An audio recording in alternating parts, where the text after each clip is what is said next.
Hello everyone, मैं हूं सुमित। पिछले दिनों मुझे कुछ मैसेज आ रहे हैं जिसमें मुझसे कहा जा रहा है कि मैं गेट स्ट्रेटजी के लिए कुछ प्लानिंग बताऊं। मैं आप लोगों को बताऊं कि गेट के लिए कैसे प्लानिंग करना है और कैसे ज़्यादा से ज़्यादा स्कोर करना है कम टाइम में।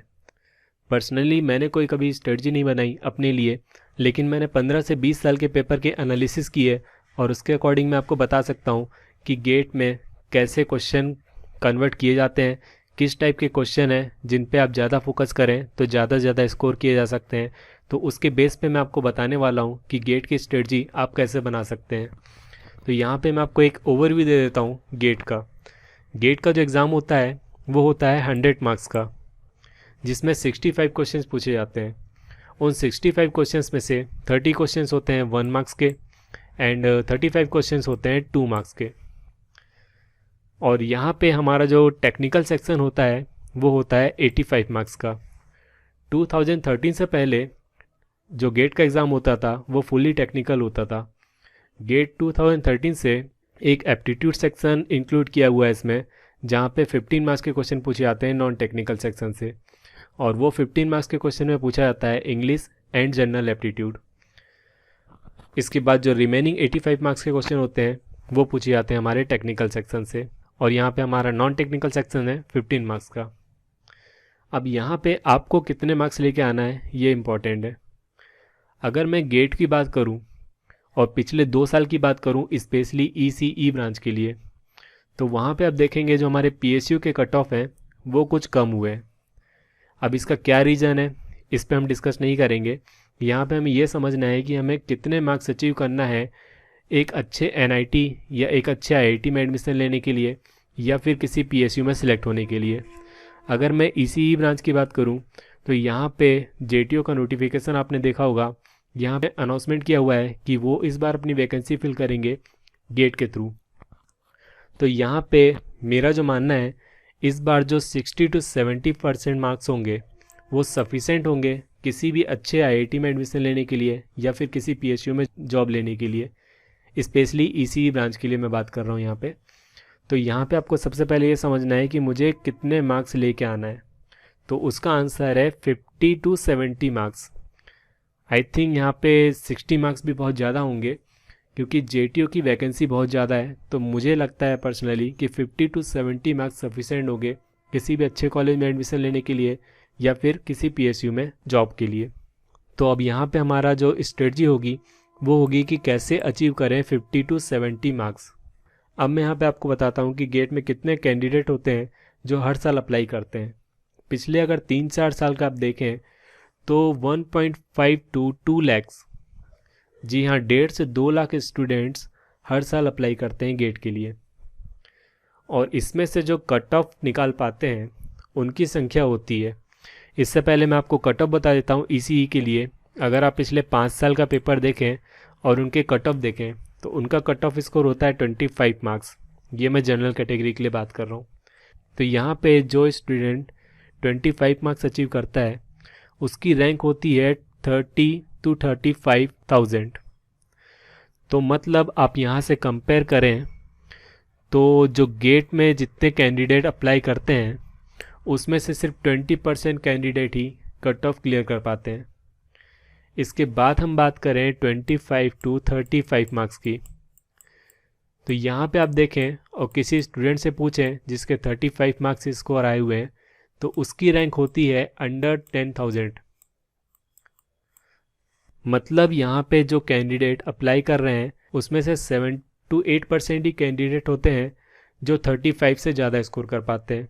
बाकी के स्टूडेंट 35 से भी ज़्यादा स्कोर नहीं कर पाते हैं। तो इसका क्या रीज़न है? क्या गेट का पेपर इतना टफ होता है कि 25 मार्क्स अचीव करना भी पॉसिबल नहीं हो पाता 80% स्टूडेंट के लिए? क्या गेट का पेपर इतना टफ होता है कि 35 मार्क्स भी अचीव नहीं कर पाते 93% से ज़्यादा लोग? तो ऐसा बिल्कुल नहीं है। गेट का पेपर इतना भी टफ नहीं होता कि 25 मार्क्स भी ना अचीव किए जा सकें। अब मैं आपको बताने वाला हूँ कि क्या ऐसा रीज़न है कि जिसकी वजह से स्टूडेंट 25 मार्क्स भी अचीव नहीं कर पाते हैं।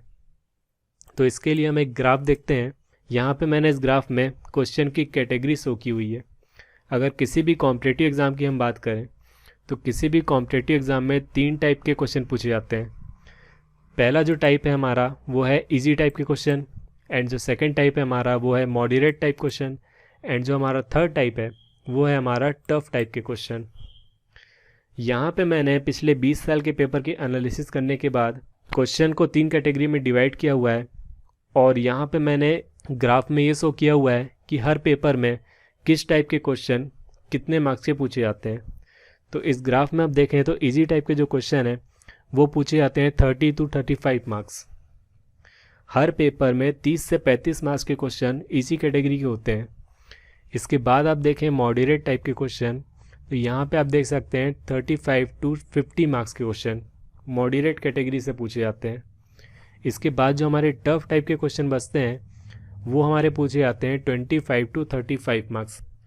अब ये इजी टाइप, मॉडरेट टाइप और टफ टाइप के क्वेश्चन क्या है?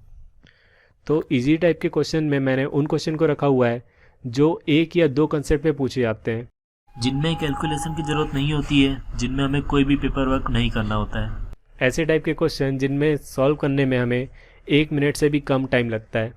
इस टाइप के क्वेश्चन को मैंने इजी टाइप में रखा हुआ है। इसके बाद जो हमारा सेकंड टाइप क्वेश्चन है वो है moderate type question. Moderate type में मैंने उन क्वेश्चंस को रखा हुआ है जिनमें 2 से ज़्यादा कंसेप्ट होते हैं और जिनके ऑप्शन जो होते हैं वो इस तरह से डिज़ाइन किए जाते हैं कि आपको कन्फ्यूज़न हो। फॉर एग्ज़ाम्पल अगर मैं इसी के लिए बात करूं तो इलेक्ट्रॉनिक डिवाइस से हमारे पास एक क्वेश्चन है, हमें रेजिस्टेंस की वैल्यू निकालना है। रेजिस्टेंस की वैल्यू निकालने के लिए हमें ज़रूरत होती है, रेजिस्टेंस का फॉर्मूला होता है हमारे पास ρL/A। तो यहाँ पे हमें मॉडरेट टाइप के क्वेश्चन में इन तीनों पैरामीटर की वैल्यू डायरेक्ट नहीं दी जाएगी, इनकी वैल्यू इनडायरेक्ट दी जाएगी। तो अगर आपने थोड़ा डीप स्टडी की होगी तब आप इस क्वेश्चन को सॉल्व कर पाएंगे। और साथ ही इसके ऑप्शन कुछ इस तरह से रखे जाएंगे। सपोज इसका आंसर है, करेक्ट आंसर है हमारे पास 1.6 सेंटीमीटर, तो जो ऑप्शन हमें गिवन होगा वो गिवन होगा 1.6 सेंटीमीटर, 1.6 मीटर, 0.16 मीटर और इस तरह से कुछ। तो वहाँ पे क्या होगा कि आपको कन्फ्यूज़न होगा ऑप्शन को देख के भी। तो इस टाइप के क्वेश्चन होते हैं मॉडरेट टाइप के क्वेश्चन। थर्ड जो टाइप है हमारा वो है टफ टाइप के क्वेश्चन। अब टफ टाइप के क्वेश्चन क्या होते हैं? ऐसे क्वेश्चन जो बहुत सारे कंसेप्ट पे बेस होते हैं और जिनमें कैलकुलेशन कुछ ज़्यादा होता है, पेपर वर्क ज़्यादा होता है, जो थोड़े से टाइम कंज्यूमिंग होते हैं और जिनके ऑप्शन अजीब से होते हैं। अगर आपने क्वेश्चन सॉल्व भी कर रखा है तो भी उसे ऑप्शन की वजह से आप गलत टिक करके आते हैं। इस टाइप के क्वेश्चन को मैंने टफ कैटेगरी में रखा गया है। तो आप गेट के पेपर में देखें ईसीई ब्रांच के लिए तो आपको टफ टाइप के क्वेश्चन मिलेंगे हर पेपर में 25 to 35 मार्क्स। इससे ज़्यादा किसी भी पेपर में टफ टाइप के क्वेश्चन नहीं पूछे गए। अब मैं आपको बताता हूँ कि क्यों स्टूडेंट के 25 मार्क्स भी नहीं आते हैं। हर एक स्टूडेंट एक परसेप्शन बना लेता है कि जो उसका सिलेक्शन है वो डिसाइड होता है टफ टाइप के क्वेश्चन के बेस पे। उसे लगता है कि इजी टाइप के क्वेश्चन और मॉडरेट टाइप के क्वेश्चन तो सब कर लेंगे, अगर उसे किसी एनआईटी में या किसी अच्छे आईआईटी में सिलेक्शन लेना है या फिर उसे किसी पीएसयू में सिलेक्ट होना है तो उसे टफ टाइप के क्वेश्चन अटेम्प्ट करने होंगे। लेकिन यहाँ पे ऐसा नहीं है। आप इन दो टाइप के क्वेश्चन को कैलकुलेट करें तो आप किसी भी पेपर में देखेंगे कि 60 to 70 मार्क्स के जो क्वेश्चन होते हैं हमारे वो इजी और मॉडरेट टाइप के क्वेश्चन ही होते हैं।